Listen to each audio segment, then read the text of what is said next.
Oh,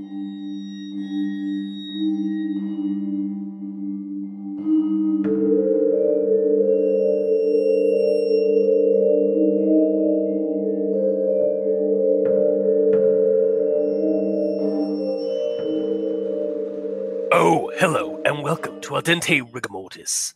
I'm Review Cultist. The E stands for evil. And I'm the gamer in yellow. And we're here to discuss those internet stories, most creepy and most pasta, and be critically silly doing it.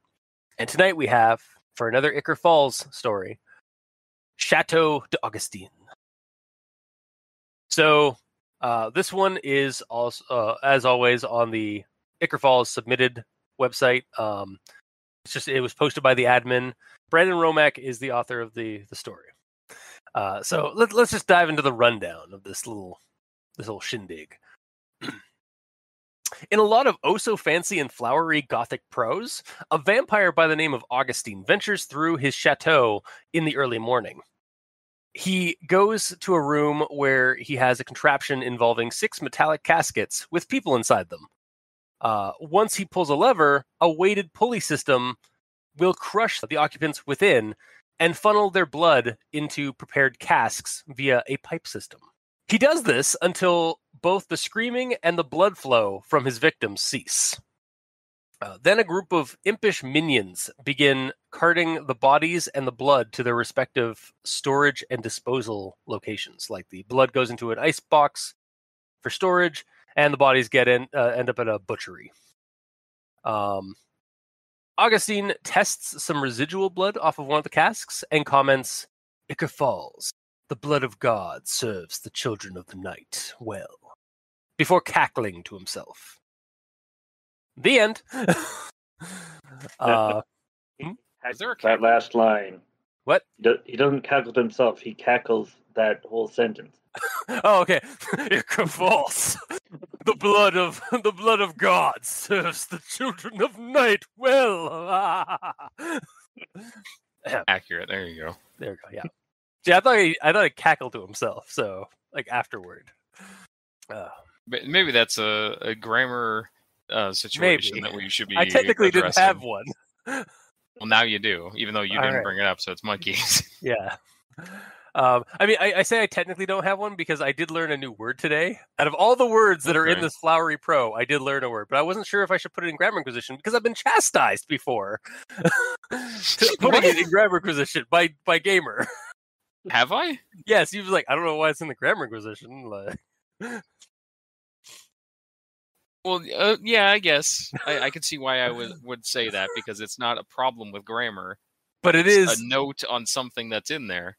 It's a note on grammar and words and like content. Yeah, but if that was the case, then in the Grammar Inquisition you would put stuff like, I really like how the scene is described. No, because maybe, I don't know. You're saying that you like the words used. Again, I've been chastised, so that's why I was confused. So now I'm just gonna fucking get rid of it. That's why I'm pre-chastising you. Yeah, exactly. So I'm just gonna say I don't have any Grammar Inquisition and move on. Okay. So Mikey, these stands for evil. I also don't have any Grammar Inquisition, but I also do have words. I almost spit up my coffee, guys, in disbelief. My God. Okay. And now it's up to me to actually have something for this section, eh? Yeah. Mm-hmm. I mean, There's not even a conjunction junction this time. I noticed that.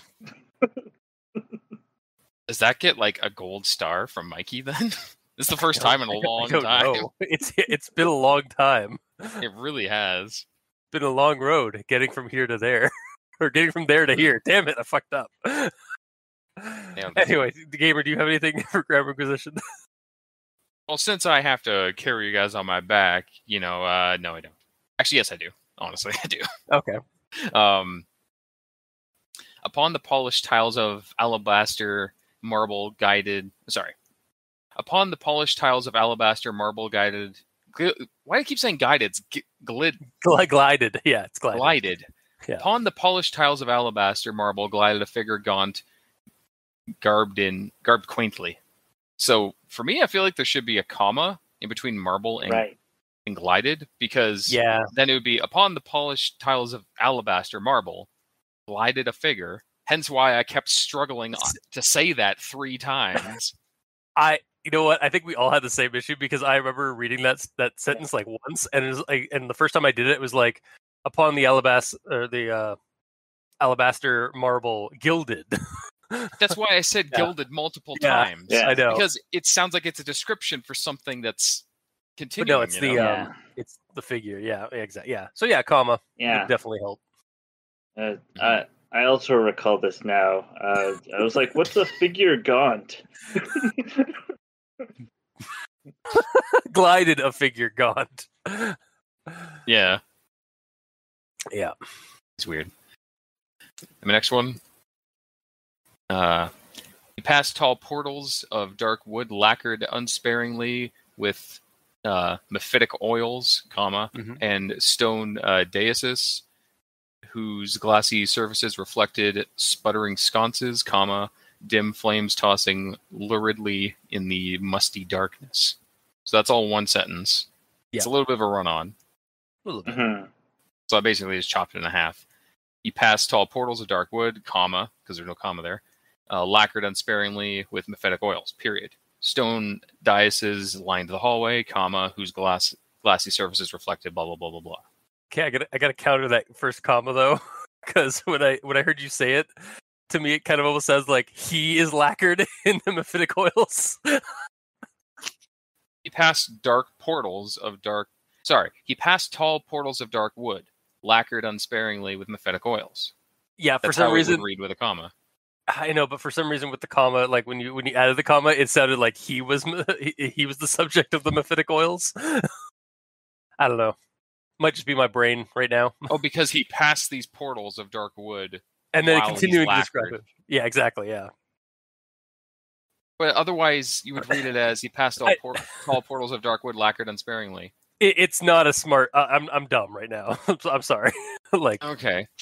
Yeah, no, it makes sense. I'm just being really like, I guess not confrontational, but just like really silly. I guess critically silly.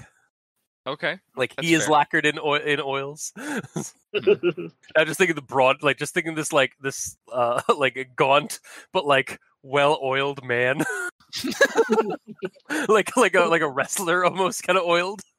Totally, but he's gaunt still. Yeah. So he's not jacked. He's just oiled and skinny. Fuck. Yeah. Well, now I know what the title is going to be. Yeah, it's just going to be like he's gonna have like a black hood, but he's like a skinny ass guy underneath it, with a wearing like a Speedo. With a Speedo on, and like just like up. Yep. Oh fuck. Oh yeah, and the last half of that I did change a bit too. Okay.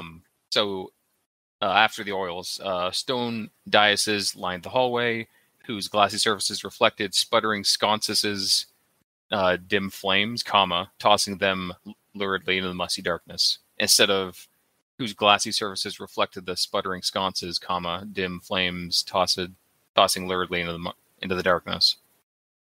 Okay, so another comma to kind of help alleviate. Yeah, that break it up a little bit more with another comma, and I put them in there after.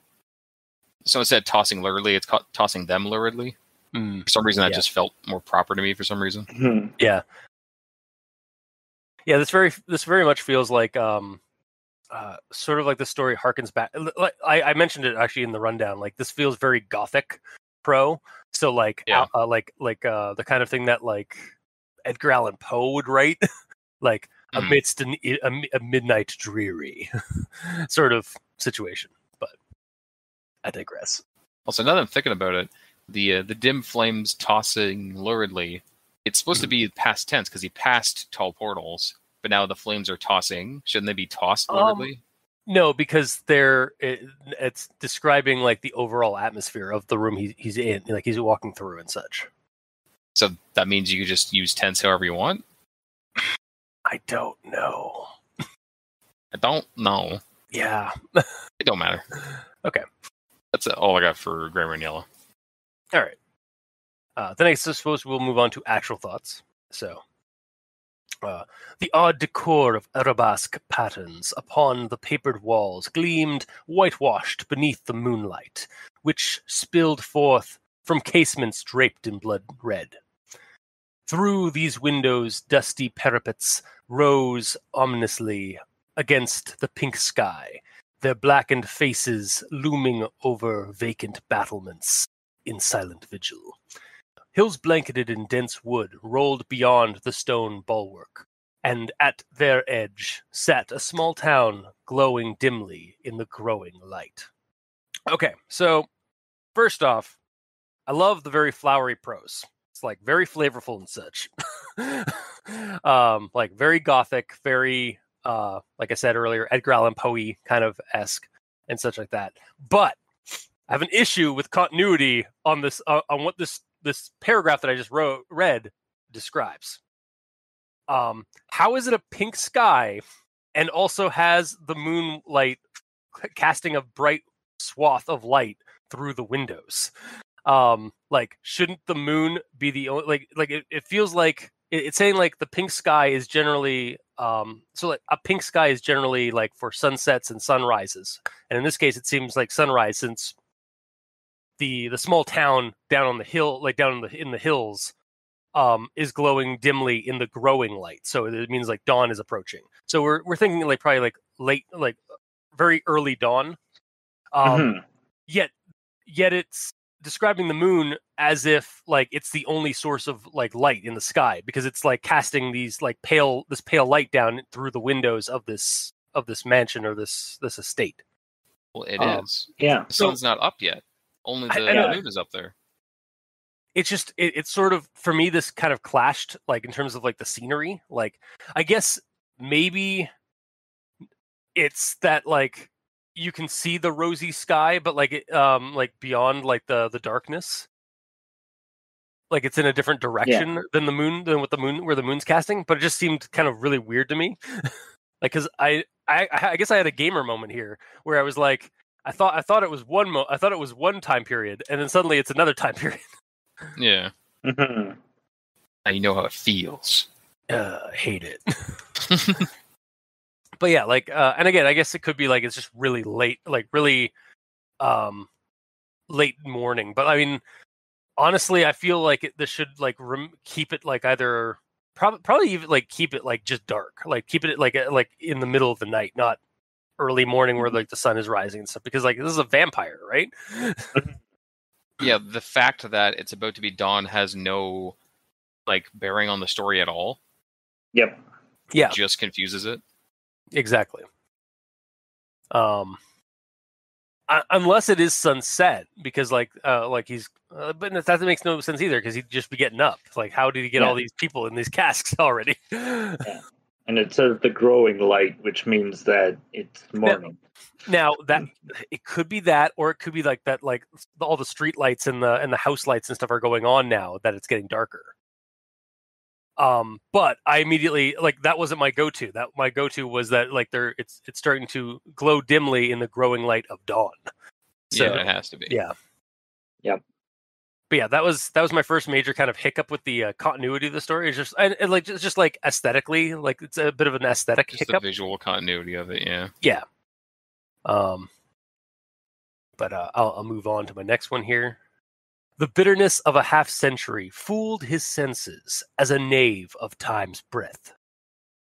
Okay, I have been able to follow along most of the story with its fancy words and descriptors, until about this line.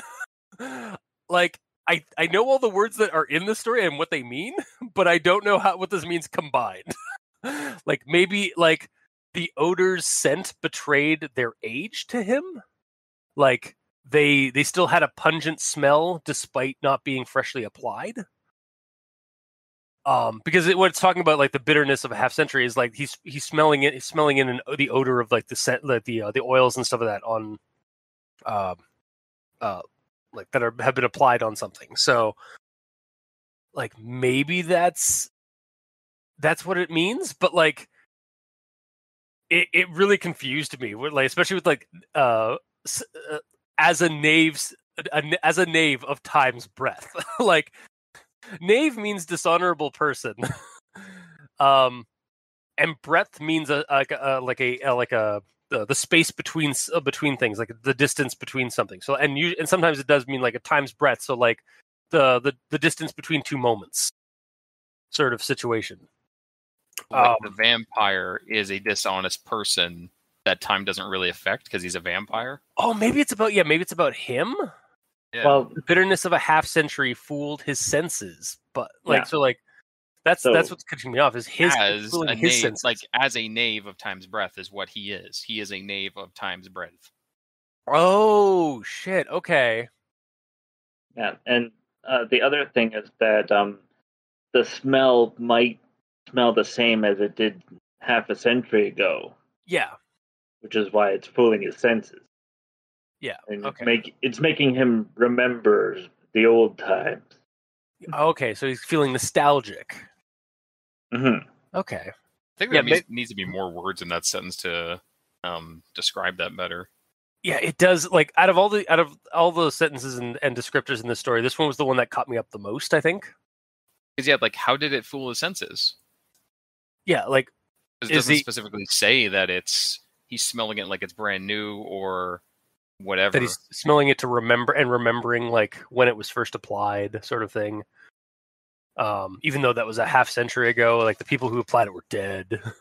He probably did it. Yeah, he probably killed the workers, or I mean, no, like he's a fancy fucking vampire. He's gonna have the help do it, and then I kill the don't know. help. He might be just a good handyman vampire. Or he just got his swarthy imp creatures to do it for him. Yeah, there you go. I mean, he is practical enough to pull the lever himself for his industrial cask compressor. Well, he just needs to have that sense of power over the situation. Yeah, it's a power move. Yeah, it is. Okay, so we're it's probably like something like he's like the sense just really like still fresh even after like a half century, or like he's feeling nostalgic, but otherwise like it does kind of feel like there needs to be a little bit more to that sentence. Is what I'm getting here. Yeah, to me, the fooled his senses is the most confusing part of it. Yeah, I feel like there should be a little bit more clarification on that one, but I will move on. Here's the word I learned today. So starting with this, it's in the sentence. See if you can get it. 6 metallic caskets, 7 feet in length and 5 in width, lay upon polished stone catafalques, mirroring the low stone ceiling upon their glassy surface. Ceiling. Yeah, you got it. That's good. Nailed it. Yeah, no, it's catafalque. Yeah. Which catafalque, a decorated wooden framework supporting the coffin of a distinguished person during a funeral or while lying in state. I learned a word. Mm-hmm. Mm-hmm. Which, but man, if they're stone, does that mean there's something else? Because catafalque is made of wood. I mean, maybe they're maybe like it's a decorative stone framework in this case. It can be stone or wood, and they can be stationary or mobile. Yeah. Ah. Okay. They're often mobile, though. Yeah, because they're trying to it's for bringing the means body to carry a from casket around. Yeah, exactly. But I'll move on. That was out of all the words, because I know most of the fancy words that are here. Most of them fancy words. But I definitely like that one caught me. I was like, I actually had to Google that one to find out what the heck that was. So moving on here. He pulled the lever toward him, and the weights dropped heavily upon the caskets. Their force against the iron plates prevented the frames from bending. The top halves connected to the bottom via a system of hinges and bars, fell beneath the weight and compressed the occupants inside. Painful cries wrenched forth, and blood poured into a pipe system that led from the base of each casket to a table where wooden casks sat heavily. He reversed the lever, and the weights returned to the ceiling, but then pulled it forward again, and they dropped once more. He repeated the action until the screams ceased and the casks filled. So, wow. This vampire has a whole processing system in place now. Like, gone are the days of a one time gone are the days of the snag and grab or the snack and grab vampires. We got these industrial mass kidnapping vampires now with this just big old industrial people juicer for all your blood needs. Pretty much. Except one thing I have to complain about with this process. I can't imagine the blood in those casks would taste very good after all that, because it's mixed in with all the other bodily fluids and excrement from the victim. Yeah. The bile's gonna be in there, the poop, the pee, all the Depends other it depends on how squished they get. I don't know. He bleeds them dry. It seems. Yeah, but he could just crush them. He's not necessarily turning them into a pancake. But he's just beating the shit out of them until they're bleeding, and then they just bleed out inside the in the caskets, because it doesn't specifically say what their bodies look like afterwards, just that they're mangled or whatever. Yeah, because sorry, Mikey, go. Yeah, well, but as we know, when you die, you poop. So, yeah, exactly. Yeah, you relieve yourself when you die. So yeah, but that goes in your pants. And yeah, they'll probably shut. It's all right, shut off. No, they put diapers on them first. Oh, okay. There you go. But then all the blood like I would said, just it goes in your pants, which means it would absorb into the pant material, and it would not drain out of the casket. I suppose. Yeah, the other thing I had an idea of why if he completely squeezes the person dry, so that he gets everything. Maybe there's some kind of filter system that we're not seeing in the pipe system. Just has some kind of series of filters. Perhaps. It really just seemed to me that he squishes them 2 or 3 times, so they're very dead. All their bones are cracked and everything, but they're bleeding out of everywhere. So then they just stay in the caskets while they bleed, and then when they stop bleeding, they take the bodies out. Yeah, it's not. That could be it. It's not squashed until the body itself is paste.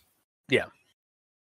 It is. It is also it is an interesting. I don't think I've really ever seen a vampire use a juicer before, a person juicer before. I've definitely seen vampires. The famous the real world possible thing was Elizabeth Bathory would slit young women's throats and have them dangle over a tub. And the blood would flow down from their throats down into the tub, and that's how she would she'd have her blood to bathe in, as kind of a real world vampire in that she was after people's blood. And I've seen that also in movies and stuff where there's blood farms, and it's just people who are who are in coma,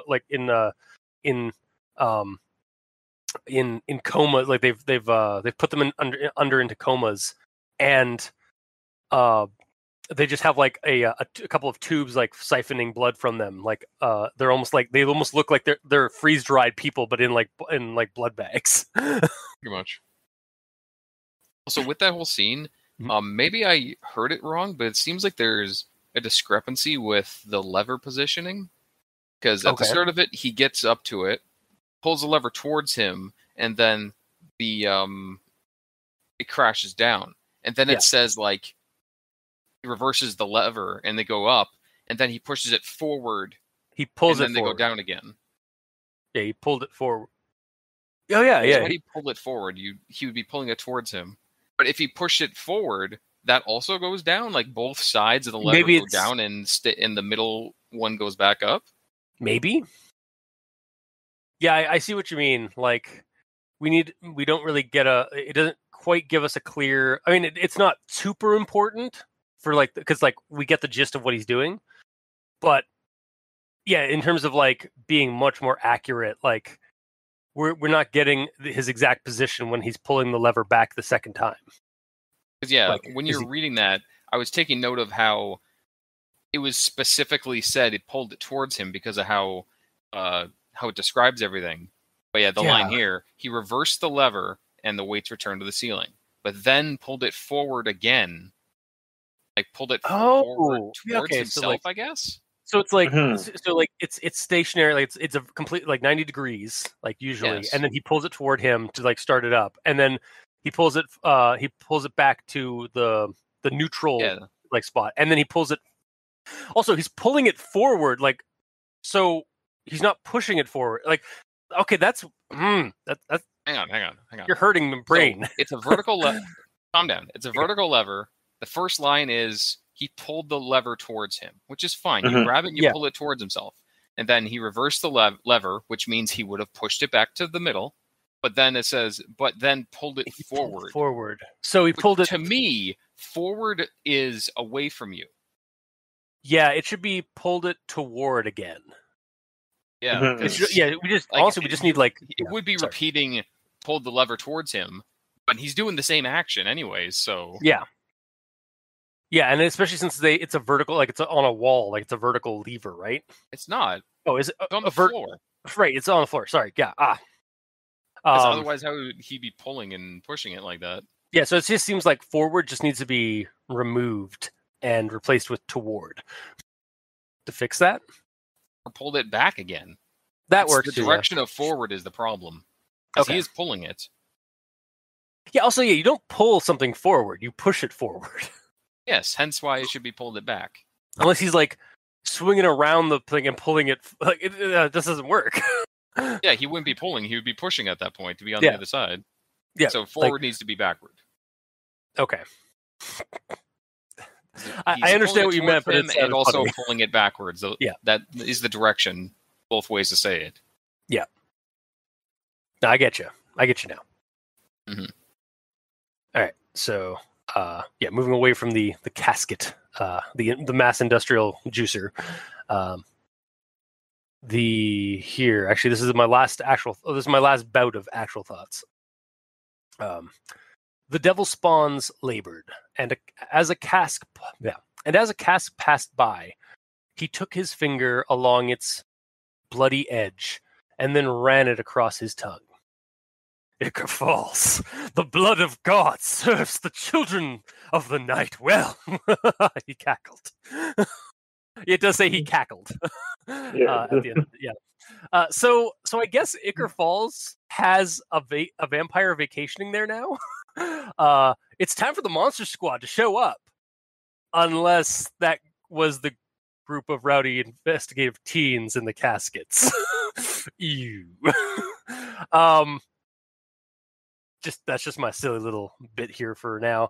I like the idea of a vampire or like another creature taking up residence in Ichor Falls, because it has the potential for something like a territorial dispute between like the local supernatural shit and the things that have just recently like moved in. Like we get a bit of a conflict in that kind of regard, especially if question. Hang on. Yeah. Especially if the new guy is going to start plucking from the Falls' flock. So okay, but I ask a question. Yeah, was it described that there were moving boxes anywhere when he's walking around? I don't think so. So why do you think he just moved in? He could have he's been always here for been there. decades. Shit. Well, I for some reason I immediately just thought that this guy was like a new resident. Just because we're only learning about him now. Well, no, because it's like Ichor Falls, the blood of God serves the children of night well. For some reason, for me, that read like new stock. I like it. But he's moving in, boys. To serve us well. He's saying it does, like it has been for centuries. For all that's we know. True. Yeah. So he could have always been. He could have always been here, or at least like been here as early as the settlers. It's like if you you really like ham, don't you? As a pork. Yeah, I love pig. Yeah. So if you had some pork and you're like, I love pork, that wouldn't mean I would be saying, oh, is this the first time that you've had pork and are enjoying it? You know what I mean? I see what you mean. Just because you're not specifically saying that you've always loved pork doesn't mean that you haven't always loved it. You know?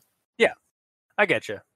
Well, for some reason, I thought it was that way. But again, like I'm down with the idea that he's always been like there's just always been a vampire in Ichor Falls just doing this shit. I mean, he's already set up with all of these like demons that come in and help him and everything. This system is properly set up and everything's working. It's not like it was the first time he's trying it out. It seems like he's been doing this for a long time, in my opinion. At least from the way I read it personally. Yeah, no, that's fine. That's fair enough. Yeah. So, also, what else do I have here? You kind of threw me off a little bit. No, it's fine. Okay, so another thing about this story that I wanted to address here that apparently I did. Oh yeah, I did that. Okay, so the story, this sort of feels like a lead-in. So on top of like, so this is the end of the story. Like that's the last sentence of the story.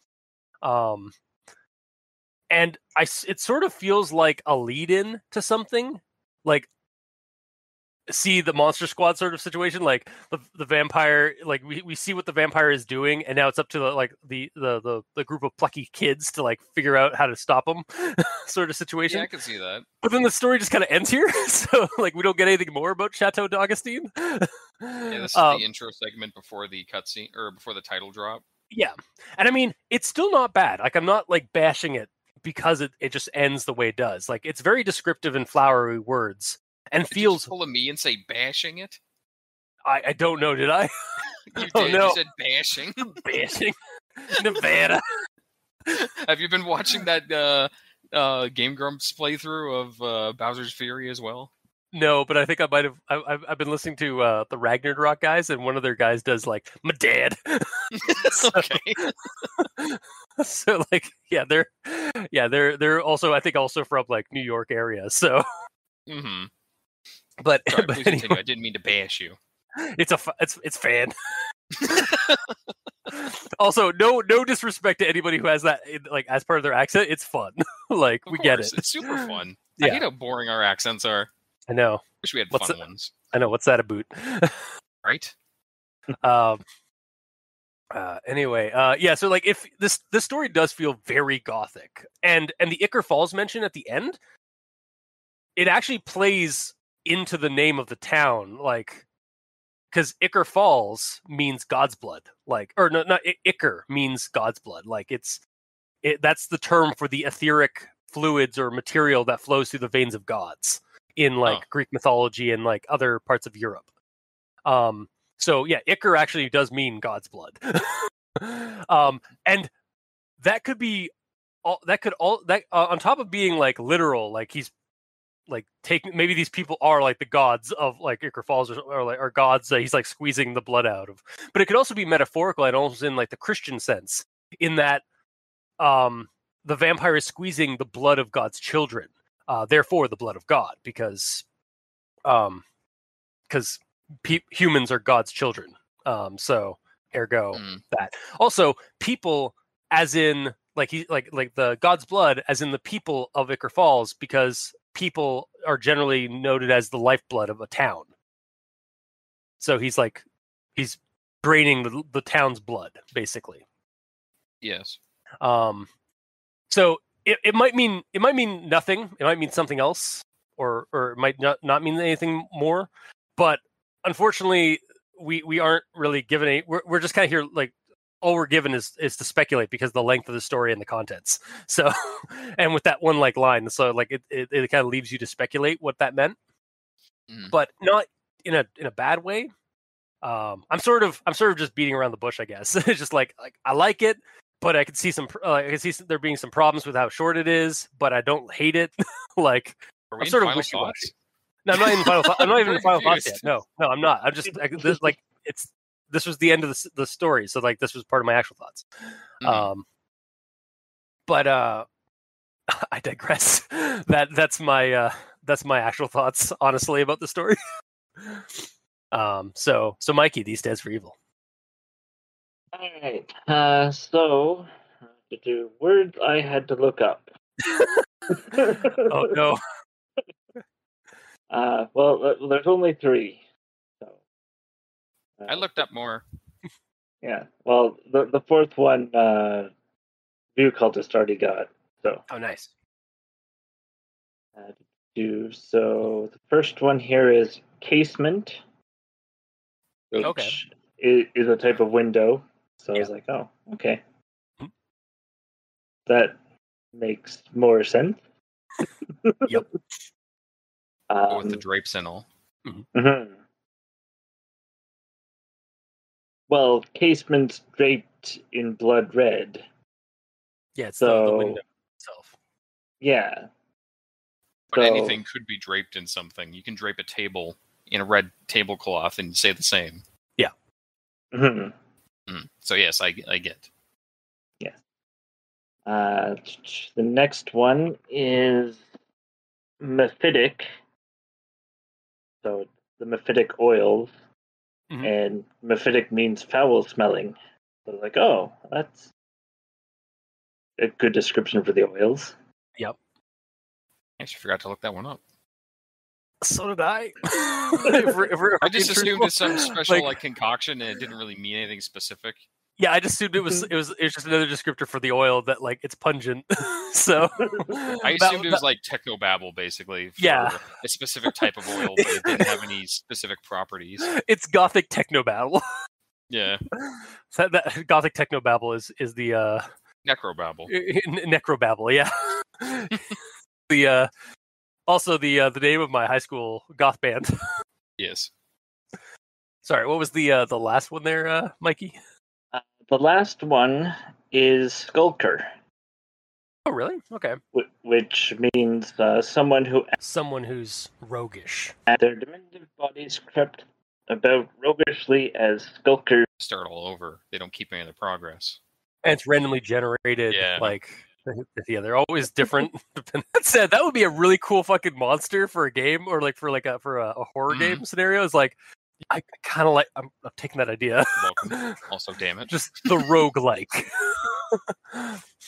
Oh man, that actually does sound really good as an idea for a horror game.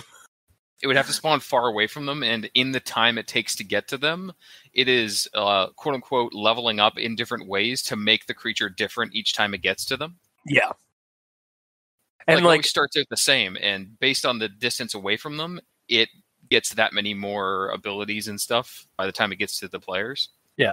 Also, that could be an entire mini campaign, because they think they kill it at the end of the first session, and then you reveal right before you you stop the session that there's been more killings later, elsewhere in the town, a few hours later.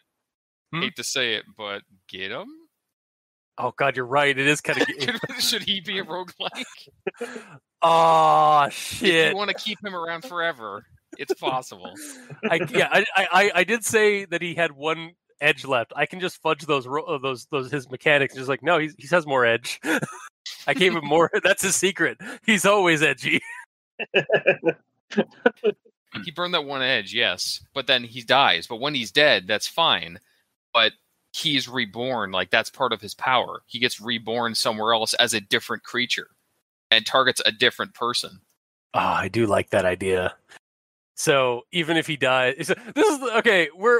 This is one less die material. This is not Al dente rigor mortis. It's finally happened. Our RPG talking in Al dente rigor mortis is starting to bleed into one less die discussions. Check out One Less Die if you would like to listen to us play tabletop RPG games. Since One Less Die is our sister podcast. Plug. But I digress. You do. So, yeah, the roguelike is cool, and skulker is also a cool word. It is. Mm-hmm. All right. So onward with my actual thoughts. Yes, back on track. 6 metallic caskets, 7 feet in length and 5 feet in width, lay upon polished stone catafalques, mirroring. It's a hard word to say. I understand. Mirroring the low stone ceiling upon their glassy surfaces. So. These dimensions seemed wrong to me for Is it the casket or 5 foot coffin. Yeah. The average size of a coffin is roughly 7 feet by 2.5 feet. So I basically looked up to see if they sell double wide coffins, and they do. My God. Awesome. They got they come in king sized coffins. Yeah, Do we get king it doesn't sized matter the weight of the person. You could put an extra large individual in there and still squish them. Well, maybe they have it's extra large, like maybe it's like 5 feet, like so that it accounts for like the drainage system. Like it's not just on the person in the center of the coffin, but it's like on the sides, so that it like kind of bleeds down like away from the body, so that you don't get the excrement or the other like fluids that you don't want. Yeah, maybe. Tonight on Elders Rigor Mortis, we discuss people juicing. of the ethics and how to's of people juicing. All right. So let's see here. My next thought is in regards to the size of the room. It states that the room is 30 square feet. Wait. Because it's the coffins are the caskets are in a circular formation, and they're 7 feet tall, and there's 5 feet between the head of the coffin and the walls. Yep. And the room measuring roughly 30 square feet. The coffins are larger than the room.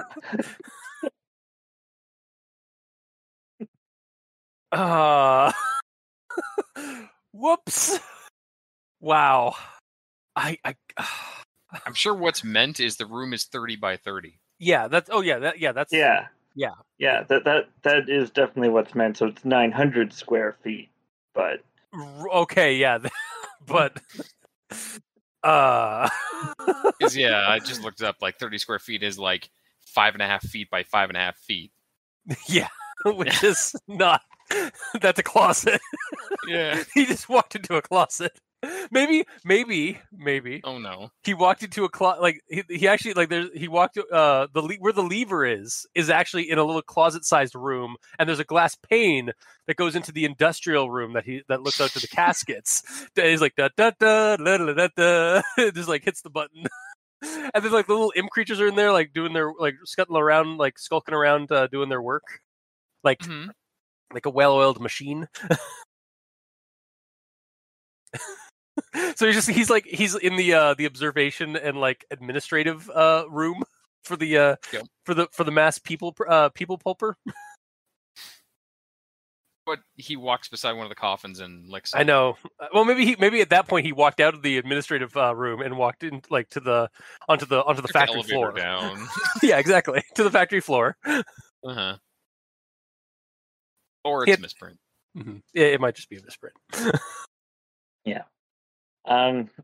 Well, I decided to take this to the critically silly levels. Of course you did. Glorious. Because I decided, well, what if it really is a 30 square foot room, and all the other dimensions given are wrong and should be in inches? Oh God. God. And the hilarious part is that our vampire is actually the size of a vampire bat with a squeaky voice. God damn it. Hang on. Where's the line? Where's that line? Very end. Ichor falls. The blood of God serves the children of the night well. Yeah, it gives a different vibe. Yeah.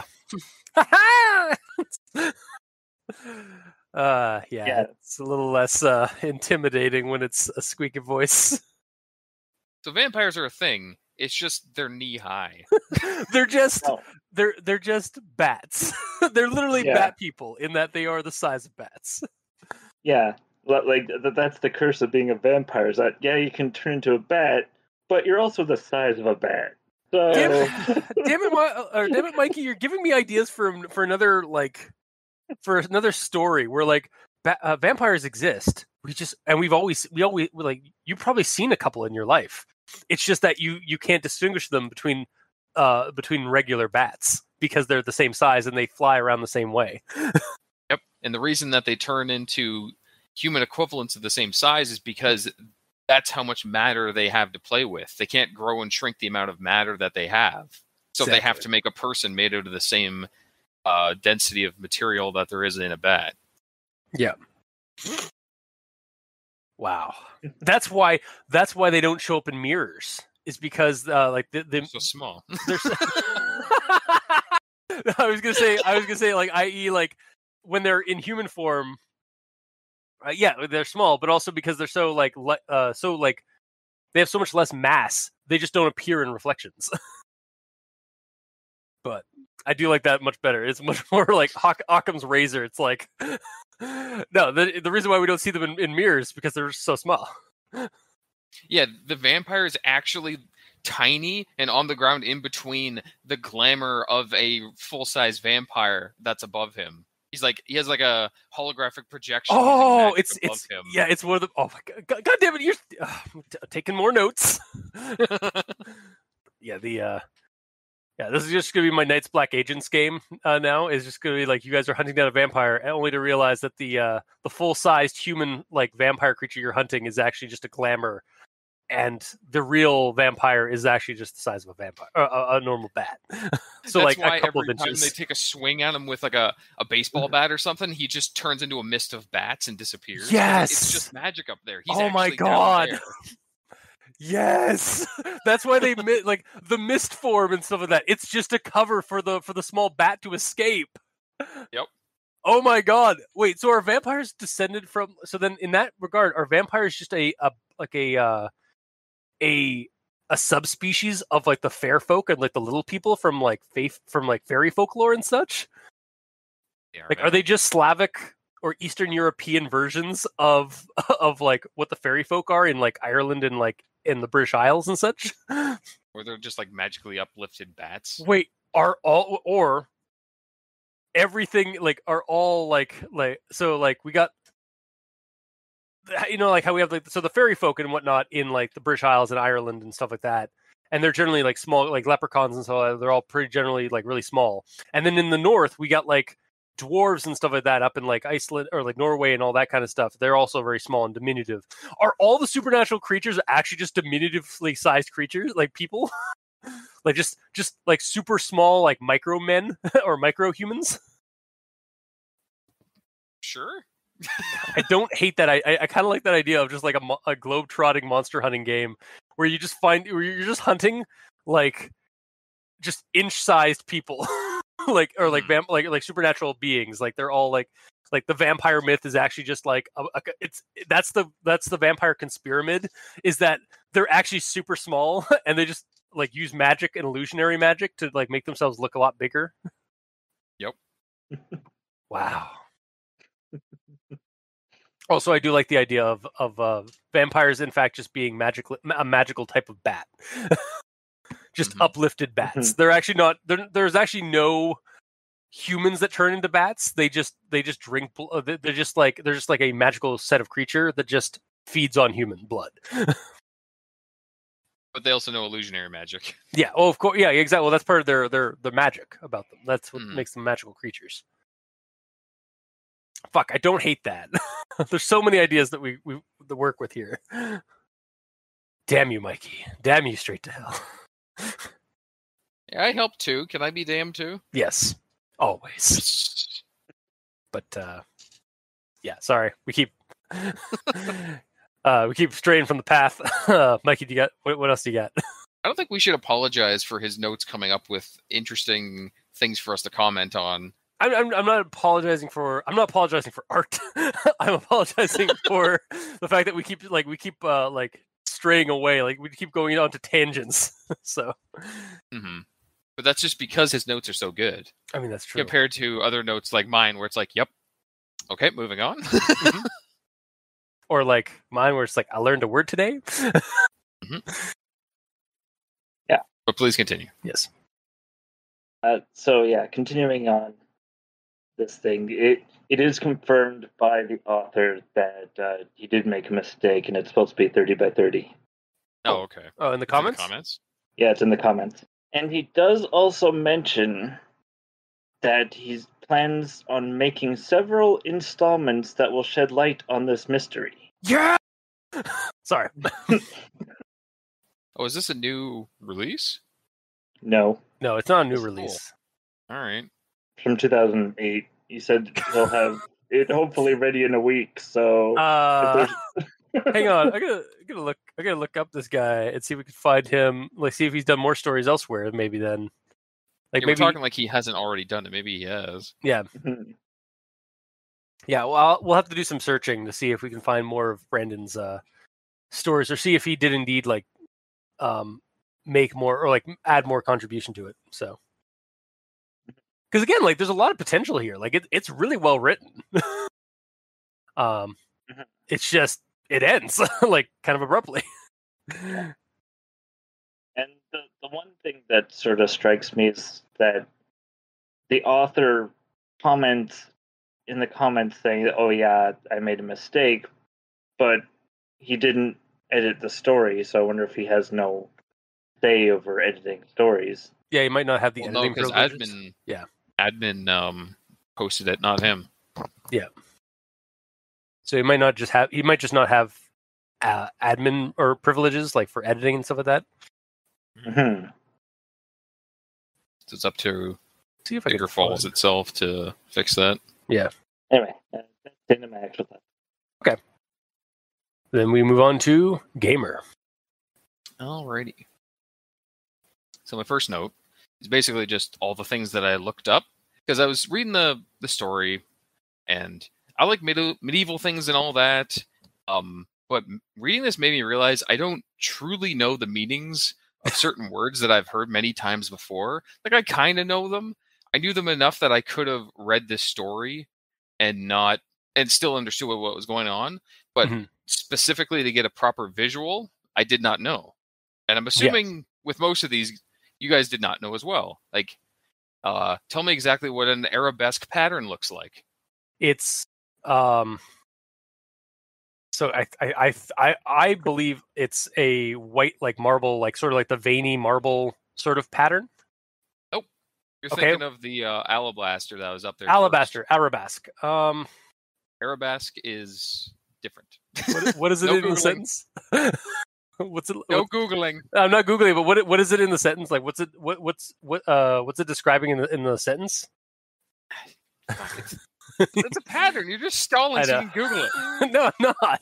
I'm literally not. All right, just tell us what the Decor pattern. of arabesque patterns upon the patterned walls, papered walls rather, gleamed whitewash beneath the moonlight. Fuck. Filigree, maybe like leafy sort of pattern. Sort of, yeah. It's a tileable pattern of a design that resembles foliage, tendrils, or just plain lines. Okay, But it's like always tiled. yeah. Okay. It's a fancy sort of thing. Yeah. No. Yeah. Again, there's a lot of fancy words that like I was able to like get by on in the story, except for like catafalque. It was like, what the fuck is catafalque? If I'm even saying that right. As I said, most of these I didn't really need to look them up, but I wanted to know specifically because why not? Like parapet. What's a parapet? I know it's a sort of like see. This is exactly what I had. Is it okay? Is it the columns? 5. Hey, hang on. Is it the columns on the outside of a window? Nope, you're wrong, Mikey. 5 seconds. Parapet. It's the wall along the edge Of what? of a roof. Of a what? Roof. Yep. Ding, ding, ding. Mikey gets a point. Okay. This is a game show now. Here we go. Son of a bitch. I'm going to keep score. Hang on. Oh, God. Let's see who wins. Okay. A battlement. Go. Okay, the battlement? It's like the It's the the defense part, like a rampart kind of thing, right? Like the defense You're saying nothing. I am saying nothing. I was like, I know what it is. I just can't describe. Mikey, what is it? Mikey, your turn. Go. It's a parapet on top of a wall. Well, parapets are already on top of walls, so what's a battle? Yeah. It's one that you can shoot through. Ding, ding, ding. Son of It's a parapet that has cuts in it to fire arrows from. Oh.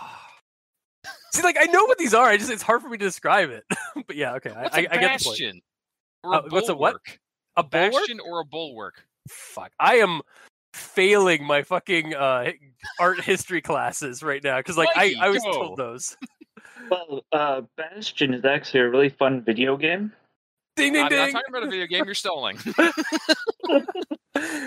What is a bastion or a bulwark? Yeah, Mike. Something to do with walls. Time.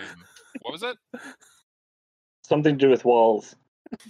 Yes, but that's not enough for a point. It's a four-sided extension on a defensive wall. It has two large faces that go towards the enemy and two shorter ones that go back to connect to the wall. So you can go out in cover and shoot at guys trying to get at the wall. Is this revenge gamer for all the times that we've you've known a word and we're like, yeah, why didn't you know that word? No, not at all. And this game show aspect just kind of popped up out of nowhere, honestly. Well, what's a dais? A dais is it's a podium of sorts, like a pedestal that has a platform at the top of it. For ding, ding, ding. Yes, I knew that one. I knew that one. Now you're getting into because I did that one because I've used that a dais as a descriptor before in things. Yes. It's like a multi-sided step. Yeah. Usually it has a throne and shit on top of it. Yeah. To be honest, I misread that when I read it. I read it as stone daisies. Same. I did too. Yeah. I 100% did. And then a sentence later, it says the singular version is it's diocese. Yep. Okay. Yep. Not daisies. 100%. Yeah. Countenessence. Go. Wait. Where's that in the story? Countenessence. Countenessence? Countenessence. I don't believe it is. Let me find it. Hang on. It's in regards to hang on. Just Googling. It's not fair. They're fragile vampire countenessence suggesting a long time ago. Oh, continence. Or countenance. Yeah, it's like the facial features on it's like a type of facial feature. Pretty much, yeah. The face or expression. Yeah. So a vampire countenance, whatever. Or continence? Countenance? It's such. I need to English sucks. English does suck. Also because we steal words from other languages. Yes, for sure. And then catafalques we figured out. Yeah. I didn't know what swarthy meant. I've heard it before. Oh, yeah. Swarthy is what Lovecraft would have called me, i.e. an Italian. Really? I'm a swarthy foreigner, in according to Lovecraft. So, Lovecraft was racist, by the way. Okay. Super racist. Swarthy foreigners, i.e. the immigrants that were coming into New York at the time. But no, it basically means tans, olive skinned sort of person. Yeah. Like anyone dark skinned. Yeah. Mm-hmm. Just like that, Cultist is in the lead, 3-2. Mikey, you gotta start chiming in. Oh shit. Because this is the last one. There's one left. Whoever buzzes in first gets to answer, okay? Okay. Voice lag is gonna be a bitch, but it's fine. What is an antechamber? Buzz! Okay. Oh. An antechamber is a chamber before the main chamber. It's sort of like the mudroom sort of area. Yeah. Did I get it? You did. Okay, cool. It's like a waiting room to a larger room. Yeah. Yeah, that's an antechamber. Yep. I'm gonna add in a 2. I'm gonna add in a buzz. Antechamber is also a video game. It is. I did not know that. I mean, of course I knew that. I know all the things about games. So I got 2 video game references. Doesn't that put me over the top? Don't you do it. Don't you take this from me. They combine into one bonus point, so you still lose. But you lose less. Well, Mikey, it was I'm shaking your hand right now. It was a pleasure. Thank you. You are a worthy adversary. Okay, that was fun. Yeah, that actually was kind of fun. I was actually worried, like, oh fuck, he's gonna I'm gonna be found out. Like, I was suddenly starting to develop imposter syndrome. It's like, oh shit, I'm gonna start realizing I don't know a whole bunch of words that I thought I knew. Yeah. But no, that was actually quite fun as a spontaneous little bit. Game show out of nowhere. Yeah. Well, you are the gamer in yellow game show. Oh, that's true. Yeah, there you go. The game show in yellow. Mm. But with that, I will move on to the next one, which is our lightning round. No, it's not. I was like, Yeah, I had this entire shtick, this whole bit planned. Nice. But no, back to normal thoughts. Okay. He heard faintly a discordant ringing of Gothic bells from another chamber. Actually, what's discordant mean? Discordant is a sound that it's a Mikey? Do you want to potentially sound. tie it? It's a chaotic or disconnected sound. I don't know. Is it? I didn't Google this one. Son of a bitch. It's like a sound that it's out of harmony. It's a sound that's out of harmony with the rest of the sounds of of a place. I'm Googling right now to make sure I get that right. You're wrong. Oh, kind of. Nah, no, you're right. What? What? Sort of, yeah. Discording is what we're doing right now. We're on Discord. Yeah. Jeez. It is okay. So it is a harsh and jarring. It is a harsh and a jarring sound because of the lack of harmony. Because of the lack of harmony, yeah. Yeah, and usually I thought you were wrong because I started reading harsh and jarring, but it's because of the lack of harmony that's harsh and jarring, not just loud. Yeah. Yeah. Either way, that's not my note. My note is, that was the lightning round. Jesus. Came up out of nowhere. Yeah. Either way, discordant ringing of Gothic bells from another chamber, and then a queer chant accompanied by evil plucking of lute strings. Mm-hmm. So reading that made me think, is someone just playing some medieval death metal in the other room? The odd chanting, and then there's a quote-unquote evil sounding lute. That's clearly a lute that's hooked up to a distortion pedal or something. Oh yeah, clearly. 100%. I mean, what else? Wait, hang on. Do electric lutes exist? Hang on. You can hook up a distortion pedal to anything, as far as I know. I need to know. Holy shit! Electric lutes do in fact exist. I'm pretty sure I've seen a harp with a distortion pedal on it. Wow. Pretty much anything that's stringed, you can distort, as far as I know, which is very little. Yeah.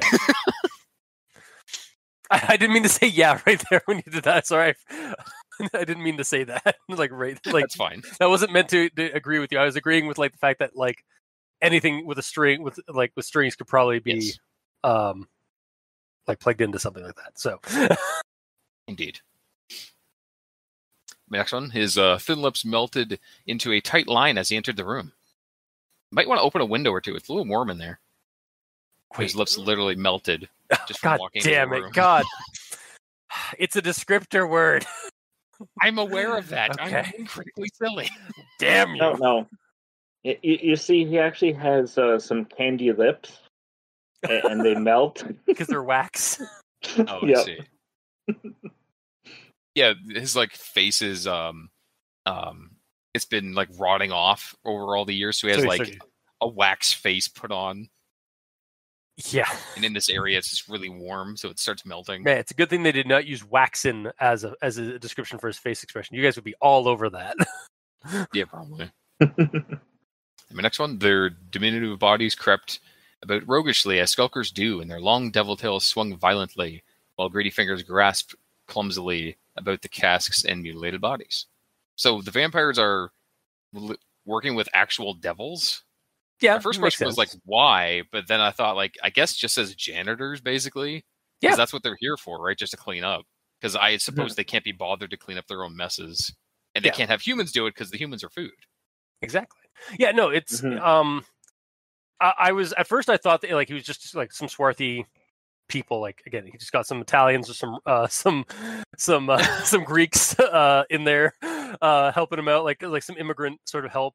And then it was like, and then they started describing like devil tails and say, oh, okay, so they're like more like swarthy in that like they're just olive skinned devils sort of thing. Like they've got like devil tails and stuff like that. So it's like kind of leaning back on like the racist stuff that Lovecraft used in like the Dreamlands, where like he noted the men of Leng were swarthy people with like hooved legs and horns on their heads, like so almost like satyrs. Mm-hmm. Which satyrs could also probably be like swarthy because like they're generally out in the sun a lot more, so they develop the tan that like that people in the Mediterranean develop. So swarthy just means dark skinned. That doesn't mean that they can't be like dark red. Like yeah. Oh, that devil colors, just dark. That's true. Yeah, actually, yeah. So, yeah. Sorry, and to like just end there. It's like, yeah, and then just nothing. As I said, like my notes where people just go, "Yep," because we agree with you. Yes, I know. I kid. So my last one is just in regards to the final quote, which we've read more than enough, so I don't need to bother. You know, I should have read it as Tim Curry about his in space. Space.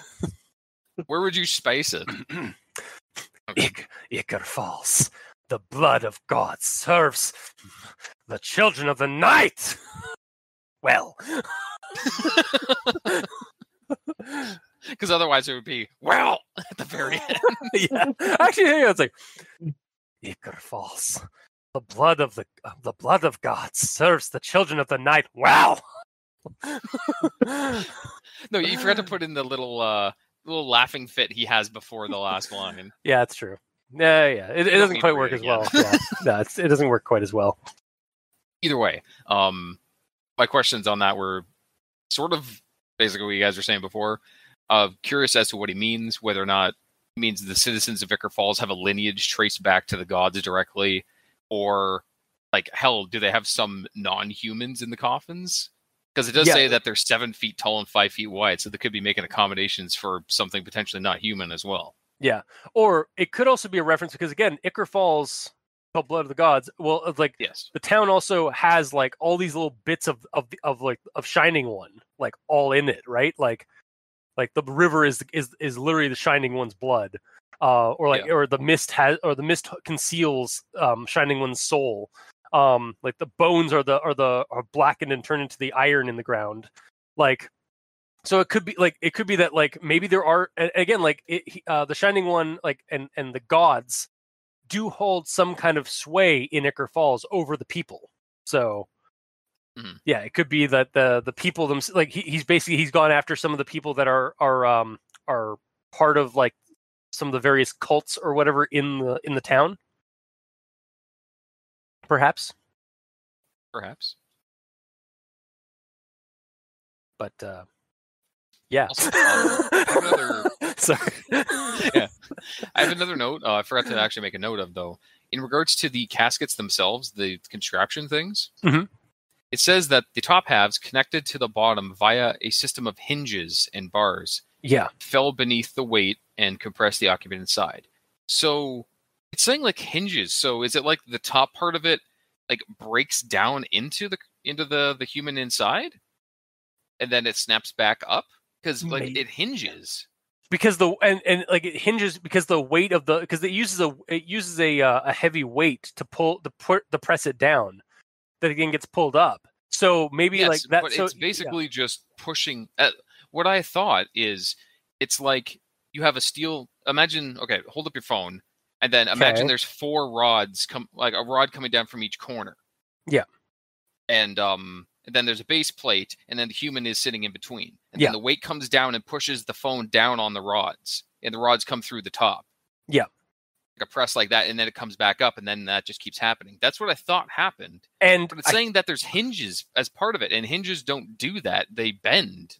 They don't slide like that. What if the hinges are there, like, because they're hinges, but they have, like, maybe, again, it doesn't really say, but, like, maybe they have, like, a spring part on them. So, like, when the weight comes down, it pushes down the weight, like the top of the casket down and compresses the person. But then when it gets lifted up, it needs some kind of mechanism to go back up. So that's where the hinge part, like kind of, it springs back up. So there's like springed hinges on the side that are, when it's down, it's being the spring is compressed. Yeah. And then, but it's like keeping pressure on it, so it pushes it back up. And then when the pressure is released, inside of the coffin lid is probably like a 45-degree angle. So when it's pushed down on the hinge still has a little bit of an angle, so it can push it up. Yeah. Okay. That's you know, I didn't. Fine with that now. I'm not gonna lie. I read the description for the contraption, and it was like, yes. I don't fully understand this, but I understand what it's supposed to do. So I'm just gonna create an image in my head about how this works. Yep. But now that we've talked about it, we figured it. Of course, yeah. You being you have a very analytical mind, and you need to understand the mechanisms. Yeah. I understand. I know. I'm not bashing you for it. I'm just like I understand why you're doing this. Yeah. Okay. But like, the whole thing is described very flowery and colorfully, and you get a relatively clear view of everything. So especially this, where like this is the whole story basically, is this machine that this vampire has. So me being confused as to the way it was described, I don't know if that's good or bad. I think it's fine for the most part because like we were still able to get the imagery across. Yeah. It just I didn't like it, we're looking at it a lot deeper than I think normal people would look at it. Yeah. And like again, like I didn't think of the actual like mechanism and how it would work until we just like talked about it right now. Like and we actually figured it out. Like that's why the hinges are there, because they're basically the spring loaded mechanism for it to like lift back up when the weight is removed off the plate. I think it would be less confusing and easier to describe if it was a system of sliding bars and springs. Yeah. The hinges just confuses it. But I thought of a way to design this so I could make one of my own. What? Anyways, moving on. So, next is I'm done. So, final thoughts. Fair enough. I like it. It's a bit short, but it's very flowery and very gothic feeling. It does use Ichor Falls in it. Like it does connect with Ichor Falls in a fairly meaningful way. I.e., like literally, there's a vampire that's draining the blood of Ichor Falls. Like, i.e., the people of Ichor Falls. And if there is more that Brandon did, like I would love to hunt it down and read it, because it like this is like a taste of how he writes. I want to read more of it. So I recommend this, especially if you like gothic horror writing, because that's what this really felt like to me. So yeah, that's my recommendation. Mikey, the E stands for evil. Well, for me, it's a neat concept, but nothing really happens other than people get squished. Oh yeah, I mean that's mundane. Like, I just like as soon as he's like nothing really happens. 6 was it 6 or 7 caskets? It was 6. 6 people died in a horrible way from this monster. But no, nothing really happened. Sorry, didn't mean to attack you that way. It just seemed funny. Well, I mean, all we get is this dude that pulled the lever. Pull the lever, crunk. Wrong lever.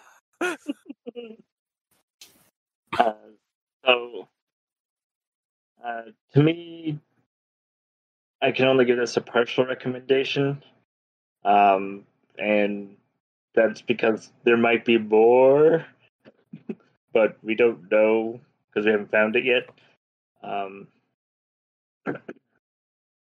But like, this is a good start for something, but I need more. You must have of a story. More. Yeah. Once again, Mikey has donned his princess outfit. So he's going to be wearing to the game show? Yep. Yeah, he's going to be wearing Belle's yellow dress in Beauty and the Beast. Well, then he got bonus points. You guys tied. No! Yeah! No!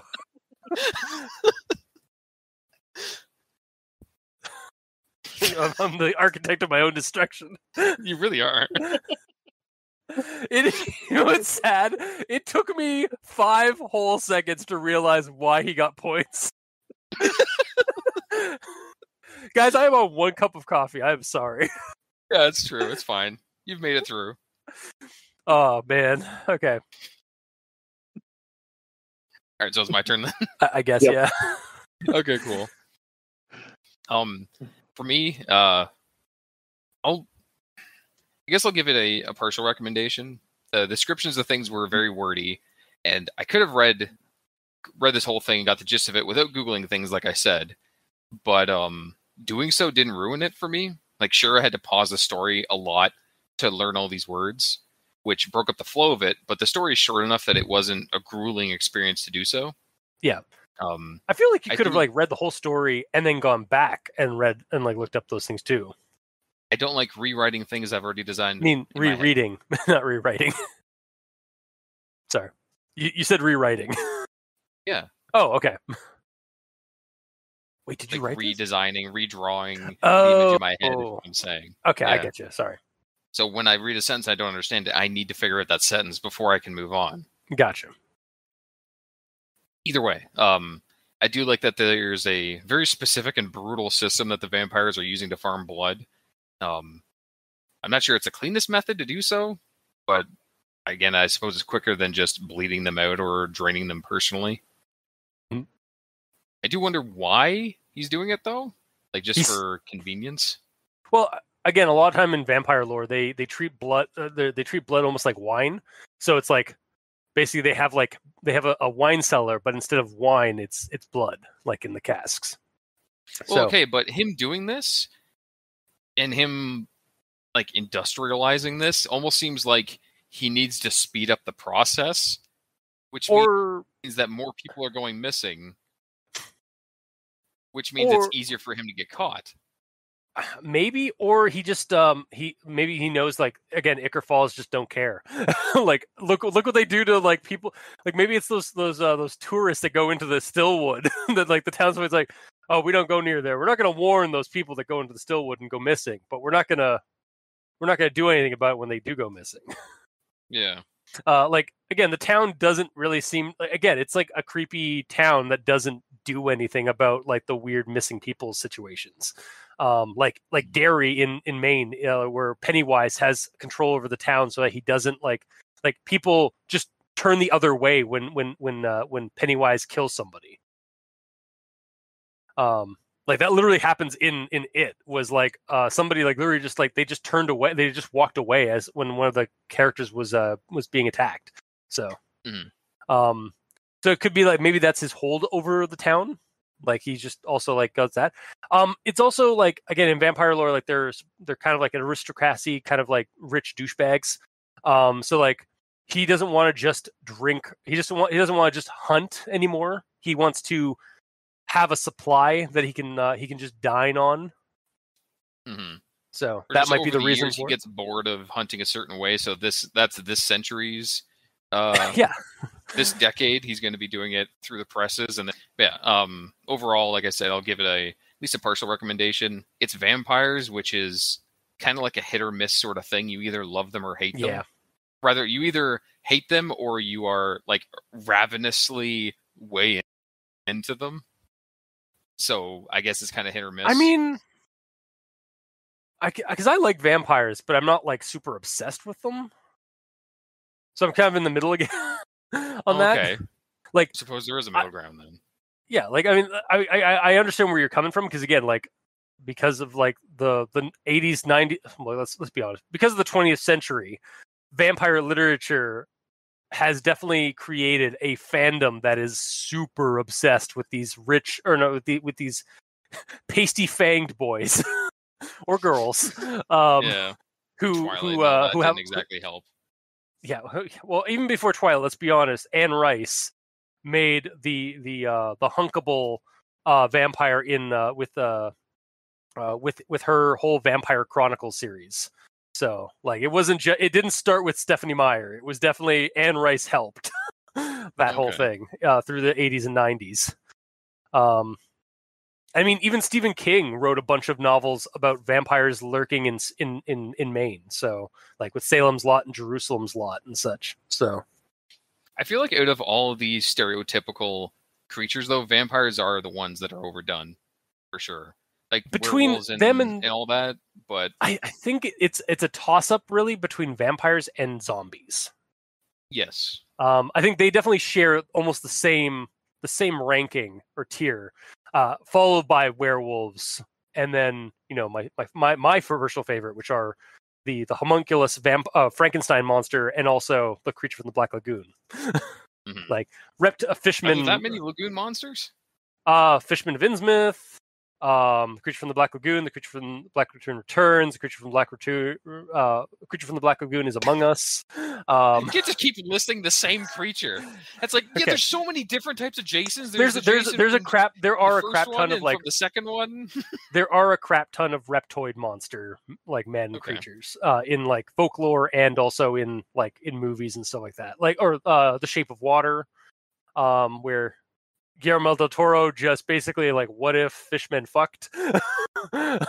Or what if fishmen pretty? Also, what if fishmen are fuckable? Yeah. Exactly. Because that's what that movie's basically about. What if fishmen was fuckable? I still have yet to see it. I do want to see that movie still, but I have yet to see it. But that's basically my impression of that movie is, what if fishmen fuckable? Or it's like, damn, that fishman fucks. But yeah, again, yeah, I think getting back to the thing at hand, the point at hand. Yeah, vampires and zombies sort of are at the top tier of like the most overdone monster. Yeah. For better or worse, because there's some good zombie and vampire fiction. There's also some really terrible zombie and vampire fiction. See Twilight and Cold Bodies. Actually, Cold Bodies is fun because I'm pretty sure it's self-aware. Like, it's sort of a parody. It's a parody of Twilight, but it uses zombies instead of vampires. Yeah. Or it uses zombie fiction, like the post-apocalyptic zombie fiction, as its medium rather than like the vampires. But yeah, anyway, we are back. Tangent a little bit. Tangent. Yeah. But yeah, even though it is vampires, they are done in a different way. It's not just a story where there's a guy walking around town, then he gets pulled into an alleyway and gets drained by a vampire, and then he's dead. That would have been extremely traditional and not really unique at all. At least this vampire is unique. So yeah, because he's for that, and that's why he's getting a partial recommendation. Okay. Yeah, I have to agree because it also makes sense in terms of like a vampire if this is indeed like it's supposed to be in Ichor Falls. It falls into like the American Revolution, like the American like industrial complex. So it's like he's adapting, like he's probably a creature from the old world that moved to the new world here, and he's using like the industrial complex, like mass produce it, like this people pulper. Yep. So it's interesting to see a vampire use invention and industry for his killing, rather than just be this like Jack the Ripper-esque kind of skulker in the dark, a skulker as defined in the story, where he just skulks in alleyways and then like lures a person into the alleyway and then drains them. Like this one, he just kidnaps them and then squeezes them down. He is a modern vampire. Exactly. After all, he is very oily and wears a Speedo. Yeah, clearly, yes. Oh God. Where's the Luchador vampire movie? I'm sure there's tons of them because like Luchador film fiction is like crazy down in Mexico. But yeah, and I've seen there's like WrestleManiac with Rey Mysterio Senior. Yeah, that was a slasher movie more than a vampire or a monster thing. But again, like there's like there's like a very famous Luchador that does have like a series of movies down there where he's fighting like monsters and like vampires and demons and shit. I know him. Fuck. Oh, it's bugging me now. Look it up. I know exactly what he looks like. Yeah, I know. Like I've watched some. I've seen some reviews of the videos, or like the movies they've done. He wears like white and red, and he has this huge, like horned mask. Yeah, I think Santos. Is his name Santos? Oh, that's a different guy. Oh yeah, I was thinking Santos the Luchador. Yeah, Santo is one. Yes. Yeah, Santo. Yeah, El Santo. I'm thinking of a different one then. Okay, but yeah, like, and again, I've also seen in like in Hellboy, there is actually when Hellboy goes to Mexico, he literally meets up with a group of luchador brothers to fight vampires, and one of them becomes a vampire, and he has to put him down, and they have a wrestling match, and it's literally like a giant Batman luchador, like man bat luchador. Oh, damn. Yeah. But anyway, we are digressing. This is or have you found out the name of that luchador that you were talking about with the horns? No, it's gonna be a while for me to find it. Just go. Okay. But yeah, so all in all, like, partial recommendations, like mostly positive review for this one. That's what I'm getting. Like, even mine, like, I recommend it, especially if you like gothic horror writing, because that's what this feels like. So it gave off those vibes very well. So if you like what you heard, or if you didn't, leave us a comment in the comment section below where this gets posted, whether it be on Podbean, Facebook, YouTube, Tumblr. We're all on Twitter. Mikey is at the E stands for evil. The Gamer in Yellow is at the Gamer in Yellow, but without that W, because his name is very long. And I'm at Review Cultist. If you'd like to send us emails, you can go to aldenterigamortis@gmail.com. That's ALDENTERIGAMORTIS@gmail.com. Where you can also leave us suggestions for other creepypastas, SCPs, spooka-things, cryptids.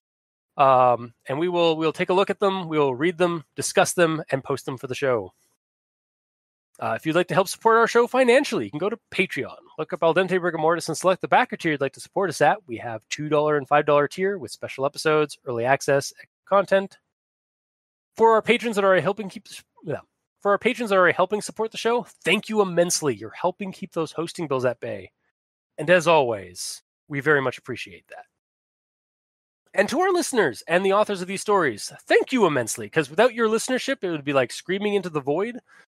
And without your stories that you share and create and post online, we really wouldn't have much of a show because we'd have nothing to talk about. So thank you. Until next time, I have been your host, Review Cultist. I'm Mikey. The E stands for evil. And I'm still trying to find that luchador's name. And this has been Al Dente Rigor Mortis. Sleep well. What is his name? Bothering me.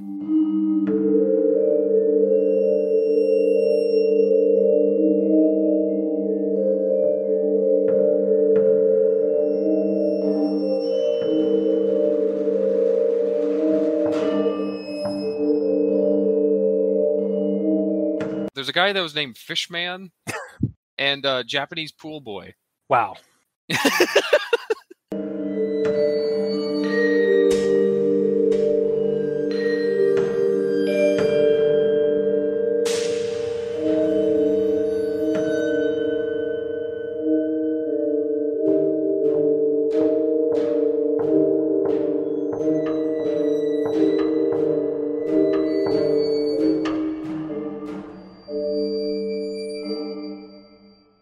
Right, psychosis.